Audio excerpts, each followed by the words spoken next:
Okay, and we are back. Tonight our guest is the former candidate for Vice President, Sarah Palin.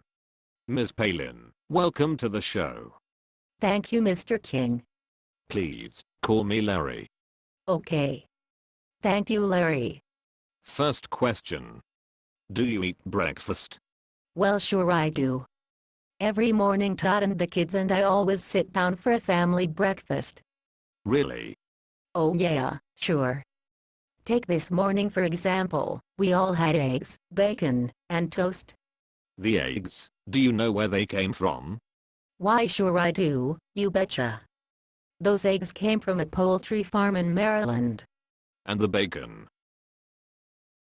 The bacon was Oscar Mayer and I believe it was from Illinois. And the bread, don't ya know it came from a bakery in Pennsylvania. Fascinating.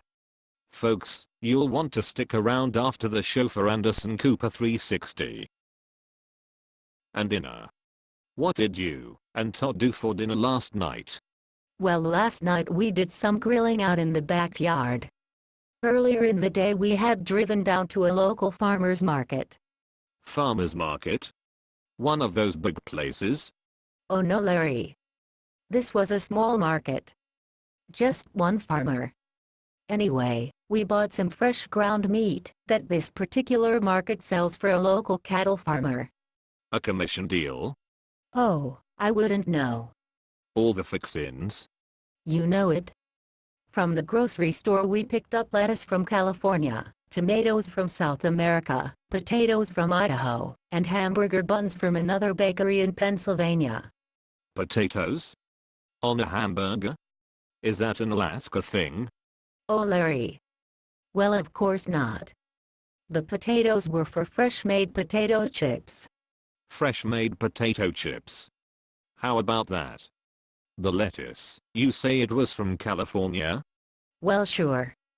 California has a wide range of climates, so they are able to grow lettuce almost year-round. It is harvested and then loaded onto refrigerated containers and trucked across the country. Right to your grocer? Oh no. All that lettuce gets delivered to a distribution center, and then it goes back out again on trucks to each of the stores. And the tomatoes come from South America? Yep. They get flown in. Flown? Sometimes they come by boat or truck or rail, but those are slower. So they pick the tomatoes when they are green and let them ripen along the way. Folks, don't forget to tune in early tomorrow night for Campbell Brown, where her guest will be Joe the Plumber. Back to your family meal. It sounds as though our food system is becoming global, yes? Oh, definitely. Is that a good thing? Oh, Larry, I think it has its benefits and its negatives. Example. Well, okay. One good thing about it is that we can have a burger dinner any time of year we want. Oh? What I mean is that we don't have to wait for vegetables to come into season. As long as they are in season somewhere, they are available. Another positive? Another? Okay. How about that our global food system helps us to keep people from poor counties fed. And it helps too when we have to respond to a major disaster, like we did in Haiti. Good point. And the negatives? Are there any of those? There most certainly are. To make the global system affordable, they have to adapt food so that it can be shipped. They ship fresh fruits and vegetables, but more than that, they ship those things after they have been processed into other foods. Such as? Oh, like tomato sauce or Chef Boyardee SpaghettiOs. I see. Larry, when you go into a supermarket today, it feels like there is a lot of variety. But there really isn't. Most of the food in a grocery store today has been processed, and most of it is made from a few selections from a very short list of available ingredients. So the variety is an illusion? That's right. And the processed food isn't as good for you. All of that processing takes all the good right out. So the illusion is not just variety but healthiness too. That's not good, Larry. No, not good at all. I'll tell you another thing, Larry. All the globalization hurts local economies too. I don't understand. Well, when you buy local from local growers and farmers, then the money you spend stays in your community. When you buy processed foods instead of ingredients from all over the world, not only are your local farmers not getting any of that money, but some of that money is leaving the country too. But that could only help these other countries. It brings money in, to be sure. But in order to satisfy global demand, countries often wind up producing only a few crops, and the crops they produce aren't enough to feed their people. So much of the money they earn on their exports goes right back out again to import the basic staples that they aren't producing for themselves. It all seems so complicated. Is it really necessary for it to be so hard? Maybe not necessary. But it is the way things are, Larry. So what is the answer? How do we have our cake and eat it too? I think the solution is to think globally and act locally. Sounds like a campaign slogan. Maybe I'll find a use for it next time around. Next time around? Larry. If there is a next time. Okay.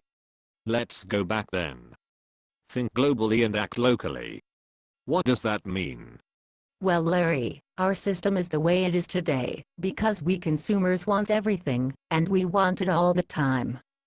The global market exists because our needs and desires make it necessary. So it can't change unless we change. Change how? Change us, as we all need to start thinking about the things we buy and who we buy them from. Take strawberries for example. There will always be some level of demand for strawberries year-round. But we need to lower that demand so that we go back to closer to the way it used to be. You mean that we only eat strawberries in the spring? Exactly. What else? Well, we all need to understand better where our food comes from. Explain. Sure. How much lettuce do you think folks out here on the East Coast would buy if they knew how much the environment was impacted by shipping that lettuce clear across the country? Or do you think people would be surprised to learn that their favorite Hot Pockets were made from ingredients that had to ship from all over the country so that they could be made and then shipped out again so that they could be packaged? That happens? I may be a hockey mom, but I still know plenty about plenty else. So thinking globally and acting locally does away with the global market, no? Yes and no. What it really does is lay the groundwork for us to change the global market so that it is not so exploitive and is more environmentally friendly. Folks, there it is. My guest tonight has been Sarah Palin. Thanks for having me on the show, Larry. Thank you. Join me again tomorrow night when our guest will be former Tonight Show host Conan O'Brien. Stay tuned now for Anderson Cooper 360.